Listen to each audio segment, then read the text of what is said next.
আসসালামু আলাইকুম। আজকে তোমাদেরকে আমি 2 নম্বর অধ্যায়ের চট্টগ্রাম বোর্ড 19-এ একটা এমসিকিউ এসেছিল, এটি সমাধান করব।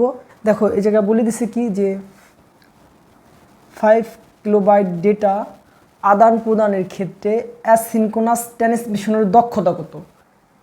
অ্যাসিনক্রোনাস ট্রান্সমিশনের দক্ষতা কত, এটি এই 4টি অপশন আছে।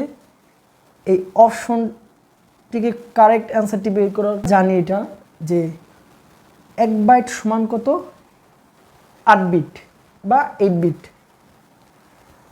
1 কিলোবাইট সমান কত, 1000 বাইট। 1 কিলোবাইট সমান 1000 বাইট। এই জায়গায় কত বলছে বলো তো, 5 কিলোবাইট। তাহলে 1 কিলোবাইট যদি 1000 হয় তাহলে 5 কিলোবাইট কত হবে, 5000। কিন্তু দেখো এই দক্ষতা বা বিট আকারে বের করতে হলে এটি ক্ষুদ্রতম অংশটি বের করে নিতে হবে। সর্বশেষ বিট, বাইট থেকে বিট এবং কিলোবাইট থেকে বাইট, বাইট থেকে বিটে এই অংশটি বের করে নিতে হবে। আমরা এই ধরনের ম্যাথমেটিক্যাল টার্ম করতে গেলে আমাদেরকে বিটে ভেঙে নিতে হবে। আমরা জানি যে দেখো 5 কিলোবাইট যদি হয় তাহলে এটাকে 1000 দিয়ে 5কে যদি আমরা কি করি, গুণ করি, তাহলে কত হয়, বাইট হয়।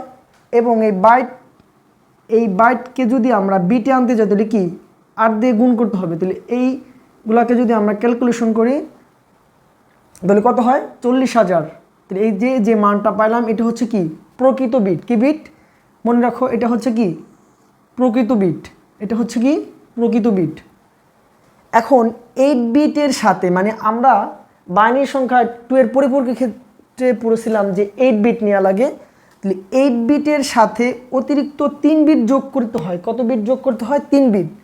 তাহলে একটি ধরে হচ্ছে একটি স্টার্ট বিট এবং 2টি কি স্টপ বিট। এটা হচ্ছে অ্যাসিনক্রোনাসের ধর্ম, যে একটি স্টার্ট বিট এবং 2টি কি বিট, স্টপ বিট। তাহলে কত আসে দেখো তো, 15,000 হয়।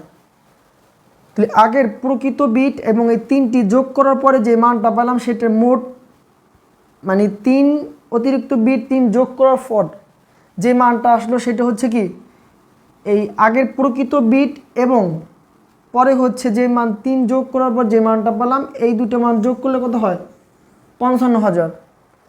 তাহলে এইটা হচ্ছে কি মোট ডেটা, এটা হচ্ছে কি প্রকৃত ডেটা বা বিট যাই বলতে পারো। তাহলে আমরা এখন দেখব যে দক্ষতা বের করার একটা সূত্র আছে। আমরা এটি একটু মুছে দিই।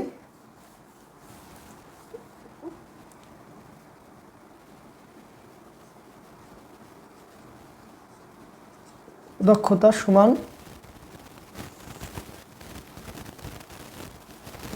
মোট ডেটা, আর এটা হচ্ছে কি প্রকৃত ডেটা। এখন দেখো তো আমরা এই জায়গা থেকে একটু মুছে নিতে পারি। এখন একটু মুছে ফেলবো, আমাদের লাগবে শুধু এই অংশটা আর এই অংশটা লাগবে। তাহলে এই জায়গায় দেখো তো আমরা যদি একটু মানটা সাজিয়ে নিই তাহলে প্রকৃত ডেটা পাইলাম কত, 40,000। কত পাইছি, ও এই জায়গায় আর একটা এফিসিয়েন্সির এটা কি 100, এটা সূত্র অনুযায়ী নিতে হবে। আমাদের এটা নেওয়া লাগে 100, এটা হলো সূত্র। দেখুন প্রকৃত ডেটা পেলাম কত, 40,000 এবং মোট ডেটা পেলাম কত, 55,000। তার সাথে দেখো গুণ কত, 100। এটা হলো এফিসিয়েন্সির একটা মান, এটা শতকরা হিসেবে দেওয়া লাগে, এফিসিয়েন্সির দক্ষতার মান এটা। এখন দেখো তো এই 2 শূন্য এই 2 শূন্য যদি কেটে দেয় তাহলে আমরা এর সাথে যদি আমরা একটু ভাগ করি তাহলে দেখেন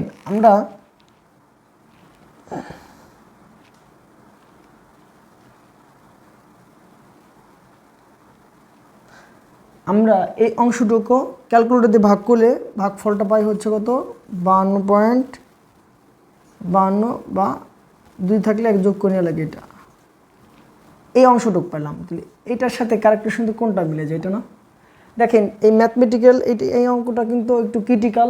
তোমরা যদি এই সূত্রটা যেভাবে সাজাইছি সব ঠিক থাকবে, শুধু এই 5-এর জায়গাটা 5 কিলোবাইট থাকলে অন্য কোনো কিলোবাইট যোগ করে দিলে বা যদি তুমি এই জায়গাটা একটু চেঞ্জ করে দাও তাহলে তুমি এই অঙ্কটা করতে পারবা।